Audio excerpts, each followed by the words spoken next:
بسم اللہ الرحمن الرحیم۔ السلام علیکم ورحمۃ اللہ وبرکاتہ۔ الحمدللہ رب العالمین والصلاة والسلام علی اشرف الانبیاء والمرسلین نبینا محمد وعلی آلہ واصحابہ اجمعین وبعد۔ اہل بیت رسول کے فضائل، اس سیریز کے تحت ہمارے سامنے جو اگلا عنوان ہے، اللہ کے نبی علیہ الصلوۃ والسلام کے اہل بیت کے فضائل کے حوالے سے، وہ یہ ہے کہ صحابہ کرام کے یہاں، تابعین کے یہاں، صحابہ کرام اور تابعین کے یہاں اہل بیت کا مقام کیا تھا، اہل بیت رسول کا مقام اور ان کا مرتبہ صحابہ کے یہاں اور تابعین کے یہاں کیا تھا۔ یہ بہت بنیادی مسئلہ ہے۔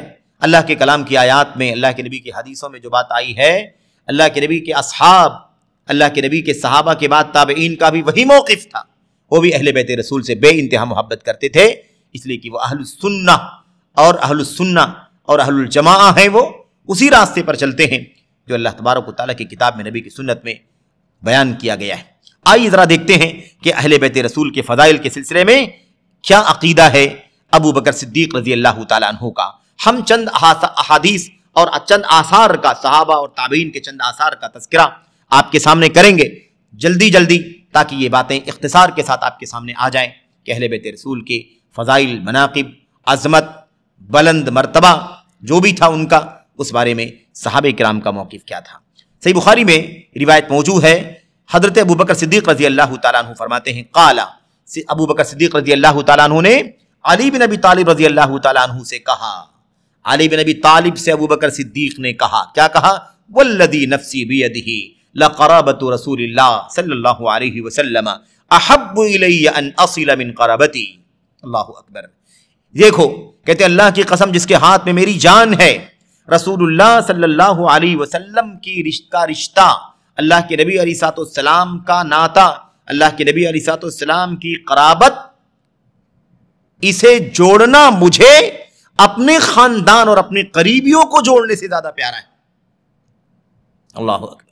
اللہ کی قسم کھا کر کے صدیق اکبر کہتے ہیں، اللہ کی قسم جس کے ہاتھ میں میری جان ہے، یقیناً رسول اللہ صلی اللہ علیہ وسلم کی قرابت کو جوڑنا، یعنی صلہ کرنا، قرابت جوڑنا، رشتہ ناتا جوڑنا، رسول کریم صلی اللہ علیہ وسلم کے رشتوں کو جوڑنا مجھے اپنے رشتے کو جوڑنے سے زیادہ محبوب ہے۔ یعنی میرے جو اپنے الگ سے رشتہ دار ہیں، میرے اپنے بھائی ہیں، میرے اپنے بہن ہیں، میری اپنی بہنیں ہیں، میرے اور جو چچا اور وغیرہ وغیرہ جو رشتہ دار ہیں، میں اپنے ان رشتوں کو جوڑوں، مجھے اس سے کہیں زیادہ محبوب ہے کہ میں رسول اللہ صلی اللہ علیہ وسلم کی قرابت کو، اللہ کے نبی کے رشتے ناتے کو جوڑوں۔ دیکھا آپ نے، اس سے یہ بھی ثابت ہوتا ہے کہ حضرت ابوبکر صدیق رضی اللہ تعالیٰ عنہ اور علی بن ابی طالب کے درمیان محبت کتنی تھی۔ اللہ اکبر، کتنی محبت تھی۔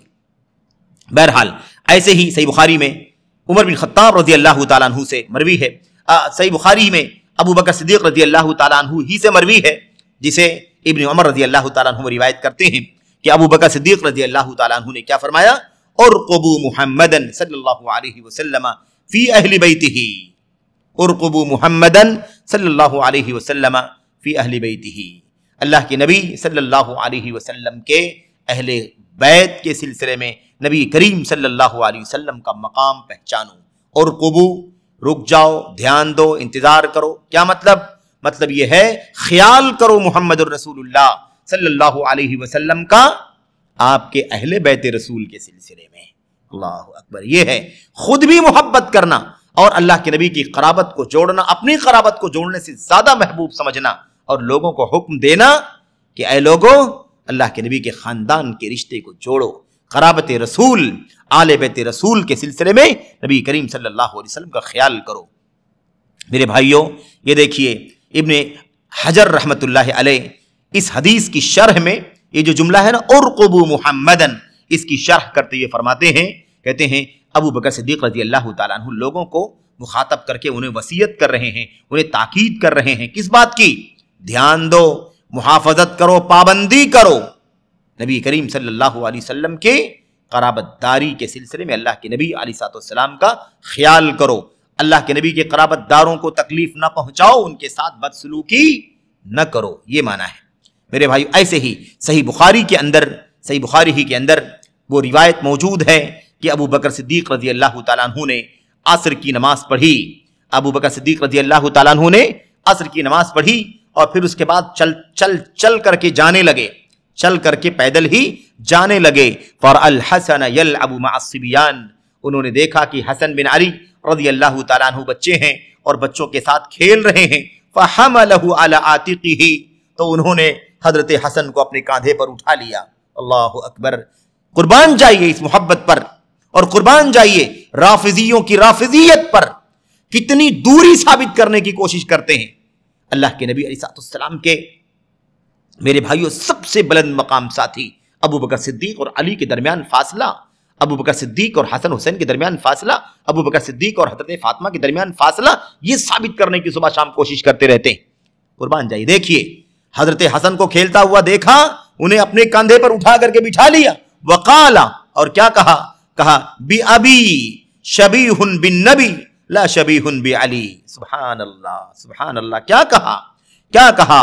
کہا میرے باپ تم پر قربان، میرے باپ اس بچے پر قربان. شبیہ بالنبی، ان کی مشابہت تو نبی کریم صلی اللہ علیہ وسلم سے ہے، یہ تو اللہ کے نبی علیہ السلام سے مشابہت رکھتے ہیں. لا شبیہ بعلی، یہ تو علی کی مشابہ نہیں ہے. اللہ اکبر. یہ دیکھا آپ نے، علی کے مشابہ نہیں ہے، یہ تو کس کے مشابہ ہے؟ یہ تو اللہ کے نبی صلی اللہ علیہ وسلم کے مشابہ ہیں. بی ابی کہا، یعنی افدی کا بھی ابی، افدی ہی بھی ابی، میں اپنے باپ کو قربان کرتا ہوں ان پر. حضرت حسن پر میرے باپ قربان، یہ تو اللہ کے نبی کے مشابہ ہیں، اپنے باپ علی کے مشابہ نہیں ہیں. کتنی محبت سے بات کہی ہوگی. اندازہ لگاؤ میرے بھائیو، اس حدیث کے اندر ابو بکر صدیق کی بھی فضیلت ثابت ہوتی ہے، اور نبی کریم صلی اللہ علیہ وسلم کے ناطے داروں سے، قرابت داروں سے ان کی محبت کا بھی پتہ چلتا ہے. یہ چند روایتیں ہوں گئی حضرت ابو بکر صدیق کے حوالے سے. عمر بن خطاب رضی اللہ تعالیٰ عنہ اور عثمان غنی کے بھی سلسلے میں آپ ان روایتوں کو پڑھ لیں. صحیح بخاری میں یہ روایت موجود ہے. انس بن مالک روایت کرتے ہیں رضی اللہ تعالیٰ عنہ کہ عمر بن خطاب رضی اللہ تعالیٰ عنہ کے دور میں جب قحط سالی ہو جاتی، پانی کم ہو جاتا، خشک سالی پیدا ہو جاتی، تو عباس بن عبد المطلب کی دعاؤں کا، عباس بن عبد المطلب کی دعاؤں کا وسیلہ لیتے. استسقاء کے لیے کس کو بلاتے؟ عباس بن عبد المطلب کو بلاتے. نبی کے چچا، اللہ کے نبی کے خاندان والے چچا حضرت عباس بن عبد المطلب کو بلاتے. آئیے آپ دعا کر دیجئے اللہ تبارک و تعالیٰ سے کہ اللہ تعالیٰ بارش برسا دے. تو کیا کہتے تھے؟ جب بارش کم ہو جاتی، قحط سالی ہو جاتی، تو عباس بن مطلب سے دعا کرواتی بارش کی. فقالا، اور کیا کہتے عمر بن خطاب؟ اللہم انا کننا نتوسل الیک بنبینا صلی اللہ علیہ وسلم فتسقینا وانا نتوسل الیک بعام نبینا فسقینا قال فیسقون. حضرت عمر بن خطاب کہتے تھے اے اللہ، ہم لوگ جب نبی کریم صلی اللہ علیہ وسلم زندہ تھے، باحیات تھے، تو ہم اے اللہ تیری طرف اپنے نبی صلی اللہ علیہ وسلم کی دعاؤں کا وسیلہ لیتے تھے. اللہ کے نبی اپنے نبی سے دعا کرواتے تھے اللہ تجھ سے کہ تو بارش برسا دے. اے اللہ تو بارش برساتا تھا، سیراب فرماتا تھا. وَإِنَّا نَتَوَسَّلُ إِلَيْكَ بِعَمِّ نَبِيِّنَا. اب اللہ کے نبی علیہ السلام وفات پا چکے ہیں، تو ہم تیری طرف وسیلہ لے رہے ہیں، تیری طرف وسیلہ لے رہے ہیں. کس کا؟ نبی کریم صلی اللہ علیہ وسلم کے چچا کے دعا کا وسیلہ. یعنی اللہ کے نبی کے چچا کو بلا کر کے ان سے دعا کروا رہے ہیں اے اللہ تجھ سے. فسقینا، اے اللہ تو ہمیں سیراب فرما دے، ہم پر بارش اتار دے. قال فیسقون. انس بن مالک فرماتے ہیں کہ بارش ہوتی تھی، سیرابی ہوتی تھی، اور خشک سالی کا خاتمہ ہو جایا کرتا تھا. دیکھا آپ نے، اتنی محبت تھی حضرت علی، حضرت عمر بن خطاب رضی اللہ تعالیٰ عنہ کو کہ کس کی دعا کا وسیلہ لیتے تھے؟ نبی کریم صلی اللہ علیہ وسلم کے چچا عباس بن عبد المطلب کی دعا کا وسیلہ. بہرحال یاد رکھیں، یہاں پر حضرت عباس بن عبد المطلب کا وسیلہ نہیں، ان کی ذات کا وسیلہ نہیں، ان کے آل بیت رسول کے ہونے کا وسیلہ نہیں، بلکہ کس کا وسیلہ؟ حضرت عباس جو نبی کے چچا ہیں، ان کے دعا کا وسیلہ، ان کے دعا کا وسیلہ. اس لیے کہ دعا ہی کا وسیلہ ثابت ہے، کسی کی ذات، کسی کی حیثیت، شخصیت کا کوئی وسیلہ کتاب و سنت کے اندر ثابت نہیں ہے، اور یہ چیز شریعت میں عقیدے کے خلاف ہے. بہرحال میرے بھائیوں، اب سوال یہ پیدا ہوتا ہے، عمر بن خطاب رضی اللہ تعالیٰ عنہ نے آخر استسقاء کے لیے، بارش طلبی کے لیے جو دعا ہوتی تھی، اس کے لیے آخر عباس رضی اللہ تعالیٰ عنہ کا انتخاب کیوں کیا؟ کہتے ہیں اسی لیے انتخاب کیا کہ وہ نبی کریم صلی اللہ علیہ وسلم کے قرابت دار تھے، آپ کے رشتے والے تھے، اسی لیے کہا باقاعدہ اے اللہ کے نبی، اے اللہ تبارک و تعالیٰ ہم اپنے نبی کے چچا کی دعا کا وسیلہ لے رہے ہیں، اس لیے کہ نبی کریم صلی اللہ علیہ وسلم کے چچا ہیں۔ میرے بھائیوں، اس میں کوئی شک نہیں ہے کہ نبی کریم صلی اللہ علیہ وسلم، ہم جانتے ہیں اس بات کو ہم جانتے ہیں کہ علی بن ابی طالب رضی اللہ تعالیٰ عنہ کا درجہ عباس سے اونچا ہے، علی کا درجہ عباس سے اونچا ہے، وَهُوَ مِنْ قَرَابَةِ الرَّسُولِ صلی اللہ علیہ وسلم، یہ نبی کریم صلی اللہ علیہ وسلم کی قرابت میں سے ہیں، لیکن عباس رضی اللہ تعالیٰ عنہ بھی کیا ہے؟ زیادہ قریب ہیں۔ عباس رضی اللہ تعالیٰ عنہ جو اللہ کے نبی کے چچا ہیں، وہ اللہ کے نبی سے زیادہ قریب ترین ہیں۔ کہتے ہیں لو کان النبی صلی اللہ علیہ وسلم یورث عنہ المال لکان العباس هو المقدم فی ذلک لقوله الحق الفرائض باهلها فما ابقت الفرائض فلاولى رجل ذکر، یہ صحیح بخاری وغیرہ کی روایت ہے۔ یہاں حضرت ابن عباس رضی اللہ تعالیٰ عنہ کی اس روایت پر وضاحت کرتے ہوئے حافظ ابن حجر رحمۃ اللہ علیہ فرماتے ہیں کہ دیکھو عباس کا درجہ علی بن ابی طالب سے اونچا ہے، علی بن ابی طالب سے اونچا ہے عباس کا درجہ۔ کیسے؟ کہتے ہیں کہ اگر مثال کے طور پر نبی کریم صلی اللہ علیہ وسلم کے مال کا وارث اگر ہوتا کوئی، اگر نبی کریم صلی اللہ علیہ وسلم سے مال کی وراثت اگر ہوتی تو عباس رضی اللہ تعالیٰ عنہ مقدم ہوتے کہ نہیں ہوتے؟ میراث میں عباس رضی اللہ تعالیٰ عنہ مقدم ہوتے، کیونکہ اللہ کے نبی نے کیا فرمایا؟ تمام فرائض کو ان کے متعلقین سے جوڑ دو اور جو فرائض کے بعد باقی بچے وہ سب سے زیادہ حقدار مرد کو دے دو۔ تو سب سے زیادہ حقدار مرد کون باقی بچتا؟ اللہ کے نبی علیہ السلام کے چچا عباس رضی اللہ تعالیٰ عنہ۔ ٹھیک ہے، پتہ یہ چلا کہ اسی لیے نبی کریم صلی اللہ علیہ وسلم کی وفات کے بعد دعاؤں کا وسیلہ لیتے تھے چچا عباس رضی اللہ تعالیٰ عنہ سے کہ آپ دعا کر دیجئے کہ اللہ بارش برسا دے۔ بہرحال میرے بھائیوں، اس سلسلے میں اور بہت ساری باتیں ہیں، اس لیے ہم چاہتے ہیں کہ اختصار کے ساتھ بات آگے بڑھائیں۔ نبی کریم صلی اللہ علیہ وسلم کے آل بیت رسول سے محبت کے حوالے سے اور ان کے مقام مرتبے کے حوالے سے اور ان کے درجے کے حوالے سے بہت ساری باتیں موجود ہیں۔ میرے بھائیوں یاد رکھیں، ابو بکر صدیق رضی اللہ تعالیٰ عنہ اور عمر بن خطاب رضی اللہ تعالیٰ عنہ کو یہ شرف حاصل ہے کہ ان دونوں کی بیٹیاں نبی کریم صلی اللہ علیہ وسلم کی نکاح میں ہیں۔ ابو بکر کی بیٹی فاطمہ اور حضرت عمر بن خطاب کی بیٹی حفصہ رضی اللہ تعالیٰ عنہ مجمعین یہ اللہ کے نبی کے نکاح میں ہیں، اور حضرت عثمان اور حضرت علی رضی اللہ تعالیٰ عنہ کو جو شرف حاصل ہے وہ یہ حاصل ہے کہ ان دونوں نے نبی کریم صلی اللہ علیہ وسلم کی بیٹیوں سے نکاح کیا ہے، عثمان غنی نے رقیہ سے اور ان کی موت کے بعد ان کی بہن حضرت ام کلثوم سے، اسی لیے انہیں ذو النورین کہا جاتا ہے، اور علی بن ابی طالب رضی اللہ تعالیٰ عنہ نے اللہ کے نبی کی چہیتی لاڈلی بیٹی حضرت فاطمہ رضی اللہ تعالیٰ عنہ سے نکاح کیا ہے۔ سیر اعلام النبلاء میں امام ذہبی نے نقل کیا ہے، اور ایسے ہی تہذیب التہذیب میں ابن حجر رحمۃ اللہ علیہ نے عباس رضی اللہ تعالیٰ عنہ کی سوانح میں نقل کیا ہے کہ جب عباس رضی اللہ تعالیٰ عنہ عمر بن خطاب کے پاس سے گزرتے تھے یا عثمان غنی کے پاس سے گزرتے تھے، وہما راکبان، اور دونوں سوار ہوتے تھے، نزلا حتی یجاوزہما اجلالا لعم رسول اللہ صلی اللہ علیہ وسلم۔ دیکھا آپ نے، عباس نبی کے چچا ہیں نا، آل بیت رسول میں سے ہیں کہ نہیں ہیں؟ آل بیت رسول کے حضرت عباس بن عبد المطلب چچا نبی کے جب گزرتے تھے حضرت عمر کے پاس سے یا عثمان کے پاس سے، عمر یا عثمان رضی اللہ تعالیٰ عنہما سوار ہوتے تھے، جیسے ہی نظر پڑتی تھی چچا عباس پر فوراً دونوں اپنی سواریوں سے اتر جاتے تھے، یہاں تک کہ چچا عباس آگے بڑھ جائیں۔ یہ کیوں تھا؟ نبی کریم صلی اللہ علیہ وسلم کے آل حضرت چچا عباس رضی اللہ تعالیٰ عنہ کے تکریم کے لیے، احترام کے لیے۔ ایسے ہی تو چند صحابہ کا تذکرہ ہو گیا۔ ان کے بعد عمر بن عبدالعزیز رحمۃ اللہ علیہ جو مشہور تابعی ہیں اور امام المسلمین گزرے ہیں، خلیفۃ المسلمین گزرے ہیں، ان کے بارے میں آپ سے عرض کرنا چاہتا ہوں کہ عمر بن عبدالعزیز رحمۃ اللہ علیہ نے حضرت فاطمہ بنت علی سے کہا، نبی کریم صلی اللہ علیہ وسلم کی بیٹی حضرت فاطمہ بنت علی رضی اللہ تعالیٰ عنہا سے حضرت عمر بن عبدالعزیز نے کیا کہا؟ یبنت علی واللہ ما علی ظہر الارض احب اہل بیت احب الی منکم ولانتم احب الی من اہل بیتی۔ کیا کہا تھا؟ اللہ کی قسم ہے، روئے زمین پر کوئی بھی گھر والے ایسے نہیں ہیں جو میرے نزدیک تم سے زیادہ پیارے ہوں. تم سے زیادہ کوئی گھر والے مجھ سے پیارے میرے نزدیک پیارے نہیں ہیں. مجھے اگر کوئی گھرانے والے سب سے زیادہ عزیز ہیں روئے زمین کے اوپر تو تم ہو. تم سے زیادہ کوئی پیارا اور عزیز اس روئے زمین کے اوپر نہیں ہے. وَلَأَنْتُمْ أَحَبُّ إِلَيَّ مِنْ أَهْلِ بَيْتِي، اور یقیناً تم میرے نزدیک میرے اپنے گھر والوں سے زیادہ پیارے ہو. یقیناً تم لوگ میرے نزدیک میرے اپنے گھر والوں سے زیادہ عزیز ہو، محبوب ہو. اسی طریقے سے ابو بکر ابن ابی شیبہ رحمۃ اللہ علیہ کی روایت موجود ہے. انہوں نے کیا کہا تھا؟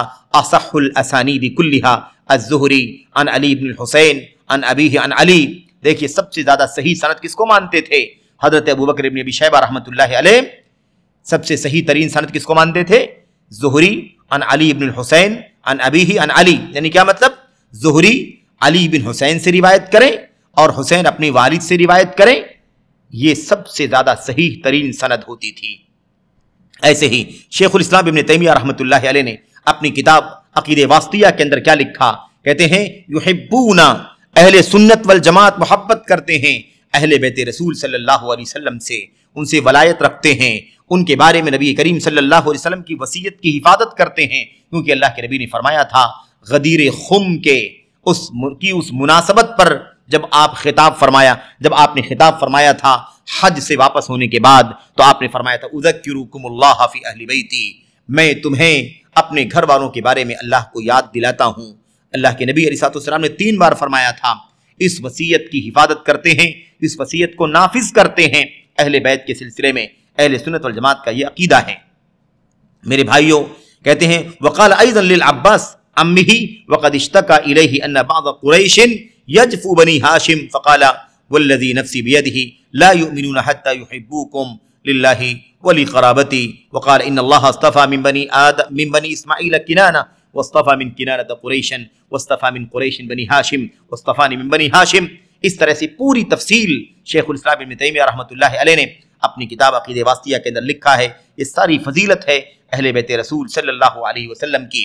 ایسے فرماتے ہیں کہ اہل بیت رسول صلی اللہ علیہ وسلم میں اللہ کے نبی صلی اللہ علیہ وسلم کی بیویاں ہیں امہات المؤمنین. اہل سنت والجماعت ان سے محبت کرتے ہیں اور اس بات پر ایمان رکھتے ہیں کہ یہ نبی کریم صلی اللہ علیہ وسلم کی بیویاں آخرت میں بھی آپ کی بیویاں ہیں، خصوصیت کے ساتھ خدیجہ رضی اللہ تعالیٰ عنہا. اور خدیجہ کون ہیں؟ نبی کریم صلی اللہ علیہ وسلم کی اکثر اولاد کی والدہ ہیں. اکثر اولاد یعنی بیشتر اولاد جو نبی کریم صلی اللہ علیہ وسلم کی ہے، ان کی ماں کون ہیں؟ ام المؤمنین خدیجہ رضی اللہ تعالیٰ عنہا. اور سب سے پہلے انہوں نے نبی کریم صلی اللہ علیہ وسلم پر ایمان قبول کیا، ان کی مدد کی، ان کی حمایت کی، ان کا سپورٹ کیا، ان کا ہاتھ بٹایا. اللہ کے نبی علیہ السلام کے یہاں حضرت خدیجہ کا بڑا اونچا مقام تھا. ایسے ہی ان کے بعد حضرت صدیقہ بنت صدیق حبیبۃ حبیب اللہ یعنی حضرت عائشہ، اور ان کے حضرت عائشہ جو صدیق اکبر رضی اللہ تعالیٰ عنہ کی بیٹی ہیں، جن کے بارے میں اللہ کے نبی صلی اللہ علیہ وسلم نے فرمایا تھا عائشہ کی فضیلت عورتوں پر ایسے ہے جیسے سرید کھانے کی فضیلت دیگر کھانوں کے اوپر ہے. یہ فضیلت اس طرح سے اہل سنت والجماعت اہل بیت رسول سے محبت کرتے ہیں، ان کا مقام پہچانتے ہیں. اس کے بعد کہتے ہیں اہل سنت کیا کرتے ہیں؟ روافض کے طریقے سے برات کا اظہار کرتے ہیں. روافض کا طریقہ کیا ہے؟ صحابہ کرام سے بغض رکھنا، صحابہ سے نفرت کرنا، صحابہ کو سب و شتم کرنا، گالی گلوچ دینا، ان سے تبرئے کرنا. اور ایسے ہی دوسرا طبقہ روافض اور شیعوں کے مقابلے میں ایک دوسرا طبقہ بھی ہے جن کو نواصب کہا جاتا ہے. یہ لوگ بالکل برعکس اللہ کے نبی صلی اللہ علیہ وسلم کی ازواج مطہرات اور آپ کے اہل بیت سے نفرت کرتے ہیں. کیا کرتے ہیں؟ اہل بیت رسول سے محبت کرتے ہیں. یاد رکھیں اپنی زبانوں کا بھی استعمال کر کے، اپنے عمل کا بھی استعمال کر کے کیا کرتے ہیں؟ یہ نفرت کرتے ہیں اہل بیت رسول سے. تو یاد رکھیں روافض کا طریقہ بھی باطل ہے کہ صحابہ کو نفس سے نفرت کرتے ہیں، انہیں گالیاں دیتے ہیں. اور نواصب کا طریقہ بھی غلط ہے کہ وہ اہل بیت رسول کو اذیت پہنچاتے ہیں اپنی زبان سے اور اپنے عمل سے. اس طریقے سے اہل سنت والجماعت کا عقیدہ، اہل سنت والجماعت کا عقیدہ اہل بیت رسول کے سلسلے میں کیا ہے، اس کا تذکرہ آپ کے سامنے آ گیا. اس طرح کی باتیں مزید شیخ الاسلام ابن تیمیہ رحمۃ اللہ علیہ نے اپنی دوسری کتاب کے اندر بھی نقل فرمایا ہے. خلاصہ کلام یہ ہے کہ اہل بیت رسول کے سلسلے میں صحابہ، تابعین اور ان کے بعد کے لوگوں کا بڑا عجیب و غریب اہتمام پایا جاتا ہے. آخر میں ایک بات اور، فتاوی ابن تیمیہ کے اندر یہ بات بھی موجود ہے، کذالک اہل بیت رسول اللہ تجب محبتهم وموالاتهم ورعایت حقهم۔ یہ ہے شیخ الاسلام ابن تیمیہ رحمۃ اللہ علیہ کا موقف۔ کہتے ہیں اہل بیت رسول صلی اللہ علیہ وسلم کی محبت واجب ہے، ان سے دوستی رکھنا واجب ہے، ان کے حق کا خیال کرنا واجب ہے۔ یہ ابن تیمیہ رحمۃ اللہ علیہ کی بات ہو گئی۔ ابن قیم رحمۃ اللہ علیہ کی بات اگر آپ دیکھیں تو آپ کو بہت ساری تفصیلات ملیں گی، ان تفصیلات میں جانے کا موقع تو نہیں ہے، لیکن ایک بات بالکل اختصار کے ساتھ آپ کے سامنے ذکر کر دی جائے تو بہتر ہوگا، اس لیے کہ یہ اسی نقطے پر گفتگو سے تعلق رکھنے والا حلقہ ہے کہ صحابہ تابعین اور ایسے ہی بعد کے جو ائمہ ہیں ان کا موقف اہل بیت رسول کے سلسلے میں کیا ہے، ان کے فضائل کے بارے میں وہ کیا کہتے ہیں۔ کہتے ہیں شیخ الاسلام ابن قیم رحمۃ اللہ علیہ، کہتے ہیں روافض، باطنیہ، اسماعیلیہ، نصیریہ یہ اپنے باطل کو پھیلاتے ہیں، اپنی تعویلات کو پھیلاتے ہیں اہل بیت رسول کی طرف جوڑ کر کے۔ یاد رکھیں کیا کہا، کہتے ہیں لما علموا ان المسلمین متفقون علی محبتہم وتعظیمہم۔ یہ جو باطل فرقے جن کا نام آپ کے سامنے لیا گیا، ان کے بارے میں کہتے ہیں کہ یہ لوگ اپنی تمام باطل کا تذکرہ، اپنی تمام تعویلات کا تذکرہ، اس کو پروان چڑھانے کے لیے، اس کا پروپیگنڈا کرنے کے لیے کیا کرتے ہیں، یہ لوگ اہل بیت رسول صلی اللہ علیہ وسلم سے اس بات کو جوڑ دیتے ہیں۔ کیوں؟ اس لیے کہ اہل بیت رسول کا نام لیا جائے گا تو سبھی کو محبت ہے، سبھی کو محبت ہے، اس محبت میں ساری باتیں ان کی مان لی جائیں گی، اس لیے ایسا کرتے ہیں۔ کیوں؟ انہیں معلوم ہے کہ مسلمانوں کو، مسلمان متفق ہیں سب کے سب کہ اہل بیت رسول سے محبت کرنا واجب ہے، ان کی تعظیم کرنا واجب ہے۔ ظاہر سی بات ہے اب مسلمانوں کے بیچ میں کوئی اہل بیت رسول کا حوالہ دے گا تو مسلمان مان لے گا، اس لیے کہ مسلمانوں کو اہل بیت رسول سے محبت ہے۔ تو پتہ کیا چلا؟ پتہ یہ چلا کہ صحابہ کرام نہیں بلکہ اہل بیت رسول صلی اللہ علیہ وسلم سے مسلمانوں کو محبت ہے، اور مسلمانوں کا اس بات پر اتفاق ہے کہ اہل بیت رسول سے محبت کرنا اور ان کی تعظیم کرنا واجب ہے۔ میرے بھائیوں، اس طرح سے شیخ الاسلام ابن تیمیہ رحمۃ اللہ علیہ کے بعد ان کے شاگرد حافظ امام ابن قیم رحمۃ اللہ علیہ نے بھی یہ باتیں بیان فرمائی ہیں۔ بہرحال میرے بھائیوں، میرے بزرگوں، اس حوالے سے مزید بہت ساری باتیں ہیں، میں ان تفصیلات میں جائے بغیر میں آگے بڑھتا ہوں۔ اور حافظ ابن کثیر رحمۃ اللہ علیہ، یہ بھی ابن تیمیہ رحمۃ اللہ علیہ کے معروف شاگردان میں سے ایک ہیں، حافظ ابن کثیر رحمۃ اللہ علیہ کے بارے میں تو وہ بات آ چکی ہے پچھلے حلقوں میں سے کسی حلقے میں کہ الا المودۃ فی القربہ، اس آیت کریمہ کے ٹکڑے کی تفسیر میں ابن کثیر رحمۃ اللہ علیہ نے یہ فرمایا تھا کہ نبی کریم صلی اللہ علیہ وسلم کے قرابت دار، رشتہ دار جو بھی ہیں اس کا صحیح معنی کیا ہے۔ بہرحال اس کے صحیح معنی کی وضاحت کرتے ہوئے آگے کیا فرمایا، کہتے ہیں اہل بیت رسول صلی اللہ علیہ وسلم کے بارے میں جو وصیت کرنے والے ہیں، جو ان کے ساتھ اچھا سلوک کرنے کا حکم ہے، ان کے احترام کا جو حکم ہے، ان کی تکریم کرنے کا جو حکم ہے، ہم بالکل اس کے موافق ہیں، ہمیں اس سے کوئی انکار نہیں ہے، اس لیے کہ یہ سب کے سب ایک بہت زیادہ پاکیزہ خاندان کے لوگ ہیں، اور روئے زمین پر سب سے زیادہ شرف والے گھر کے فرد ہیں، فخر کے اعتبار سے اور حسب و نسب کے اعتبار سے، اور بالخصوص جب وہ نبی کریم صلی اللہ علیہ وسلم کی صحیح سنت اور واضح سنت کی پیروی کرنے والے ہوں، جیسے ان کے اسلاف تھے، جیسے عباس تھے، عباس کی اولاد تھی علی، اور ایسے ہی آپ کے گھر والے، آپ کے خاندان والے تھے، تو ہمیں مزید ان سے محبت ہے۔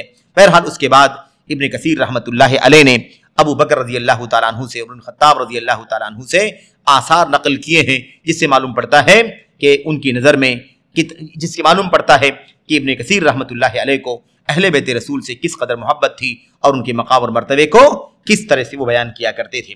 اس کے بعد حافظ ابن حجر رحمۃ اللہ علیہ کو آپ دیکھیں، حافظ ابن حجر رحمۃ اللہ علیہ جب فتح الباری کے اندر علی بن حسین عن حسین ابن علی عن علی ابن ابی طالب رضی اللہ تعالیٰ عنہ، اس سند پر گفتگو کرتے ہیں۔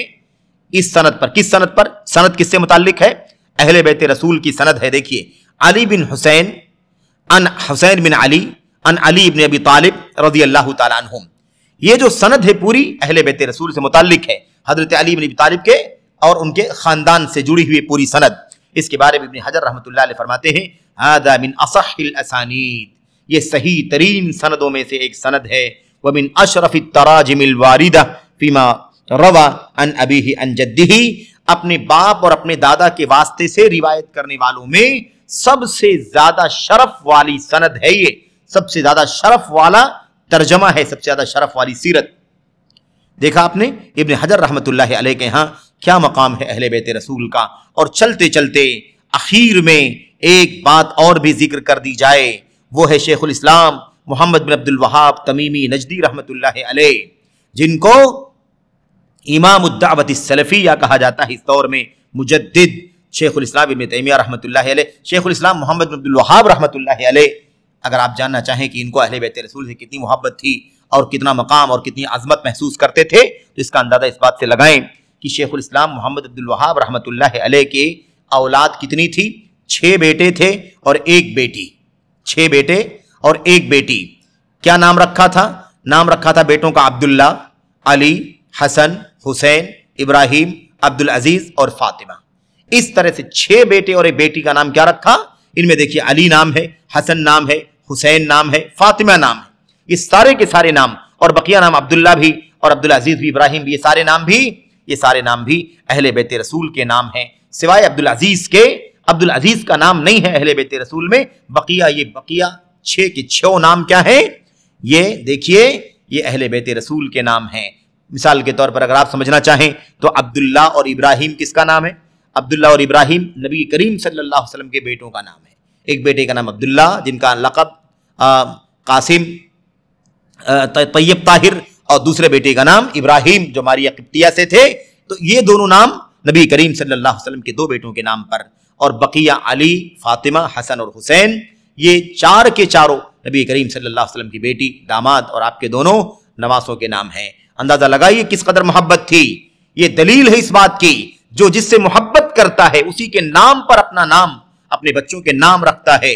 اس لیے حضرت محمد عبد الوہاب رحمۃ اللہ علیہ کو اہل بیت رسول سے محبت تھی، تکریم کرتے تھے، اسی لیے یہ نام رکھا۔ اور یہ نام صرف انہی کے اولاد میں نہیں ہے، اپنے بیٹوں کے نام نہیں ہے، بیٹیوں کے نام نہیں، بلکہ ان کے خاندان میں بھی، ان کے نیچے، ان کی ذریت میں بہت سارے لوگوں کے نام ہیں۔ اخیر میں میرے بھائیوں یہ بات ثابت ہوتی ہے، اور یہ جو کتاب آپ کے سامنے میں رکھ کر کے اہل بیت رسول کے فضائل پر گفتگو کر رہا ہوں، یہ ہمارے استاد محترم اور اس وقت دنیا کے چوٹی کے محدثین میں سے اور چوٹی کے عالم میرے بھائیوں علامہ عبد المحسن بن حمد العباد حافظہ اللہ تعالی و شفا، ان کا رسالہ ہے اہل بیت رسول کے فضائل اور ان کے مقام کے سلسلے میں۔ اس رسالے کو سامنے رکھ کر کے اس کا نچوڑ اور خلاصہ آپ کے سامنے پیش کر رہا ہوں میں۔ تو اس گفتگو کے اخیر میں استاد محترم علامہ عبد المحسن بن حمد العباد حافظہ اللہ فرماتے ہیں اپنے بارے میں، کہتے ہیں اللہ تبارک و تعالی نے مجھے بھی کئی بیٹوں سے، کئی بیٹیوں سے نوازا۔ میں نے کیا نام رکھا؟ یہ دیکھو میں نے کیا نام رکھا، کہتے ہیں میں نے ایک کا نام رکھا علی، ایک کا نام رکھا حسن، ایک کا نام رکھا حسین، ایک کا نام رکھا فاطمہ، اور کہتے ہیں اور بقیہ جو نام رکھا 7 نام امہات المؤمنین کے رکھے۔ کہتے ہیں یہ سارے کے سارے نام جو میں نے رکھے، اس کے اندر صحابہ کا نام ہے اور اللہ کے نبی علیہ الصلوۃ والسلام کی قرابت کا نام ہے، یعنی صحابہ کا نام تلاش کیا اور اللہ کے نبی علیہ الصلوۃ والسلام کے خاندان اور اللہ کے نبی کی قرابت کا نام رکھا۔ اس طرح سے اللہ کے نبی علیہ الصلوۃ والسلام کے آل بیت سے محبت کرنے والے ہر دور میں، ہر زمانے میں ہیں۔ مجموعی طور پر یہ کون ہے؟ اہل السنہ والجماعہ، صحابہ، تابعین، تبع تابعین کے بعد ان کے نقش قدم پر چلنے والے ائمہ محدثین، اور ان کے بعد تسلسل کے ساتھ الحمدللہ آج تک سنت اور اہل سنت جو ہیں، اہل الحدیث جو ہیں، اہل بیت رسول سے بے پناہ محبت رکھتے ہیں، بغیر افراد کے، بغیر تفرید کے، بالکل ویسے ہی ایمان رکھتے ہیں، ویسے ہی محبت رکھتے ہیں جیسے اللہ تبارک و تعالیٰ اور اللہ کے نبی علیہ الصلوۃ والسلام کی حدیثوں میں آیا ہوا ہے۔ اور ہمیشہ کہتے ہیں کیا؟ کہتے ہیں اللہ ہمیں ہمارے دلوں میں کسی بھی طرح سے ایمان والوں کے سلسلے میں کینہ نہ رکھنا، ہمارے دلوں کو، ہماری زبانوں کو اللہ کے نبی کے صحابہ اور ایسے ہی اللہ کے نبی کے آل بیت سے، اہل بیت سے اور ان کے بارے میں زبان درازی کرنے سے، دلوں میں کسی طریقے کی میرے بھائیوں گندگی رکھنے سے ہمارے دلوں کی حفاظت فرما۔ ربنا اغفر لنا ولاخواننا الذين سبقونا بالایمان ولا تجعل في قلوبنا غلا للذين آمنوا ربنا انك رؤوف رحیم۔ اس طرح سے دعائیں کرتے ہیں یہی اہل سنت والجماعت کا وتیرہ ہے۔ اللہ تعالی ہم سب کو سمجھنے کی اور عمل کرنے کی توفیق عطا فرمائے، آمین رب العالمین۔ السلام علیکم ورحمۃ اللہ وبرکاتہ۔